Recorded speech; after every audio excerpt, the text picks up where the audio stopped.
Reaching your destination after a flight is a great feeling, unless you get off the plane and realise your bag hasn't made it out to the carousel.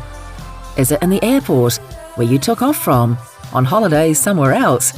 To figure that out, the first thing you should do is talk to someone from the Jetstar team. We'll help you file a property irregularity report so you can describe your baggage and let us know your flight details. Once we have that, the search is on. We'll also make sure we have the best number or email to contact you on, so we can give you an update within 24 hours. If it's taking a little longer to track down, we'll give you daily updates. We know that you'll need to buy some essentials if you're away from home and it's been more than 8 hours, like a toothbrush, so keep your receipts and get in touch with us so that we can give you a refund. The good news is most bags turn up pretty quickly, so once we've found yours, we'll give you a buzz to sort out the best way to get it back to you. If yours is a little harder to find, we'll keep looking for 7 days, and on the rare occasion where we can't find it at all, we'll help you make a claim for the things you've lost.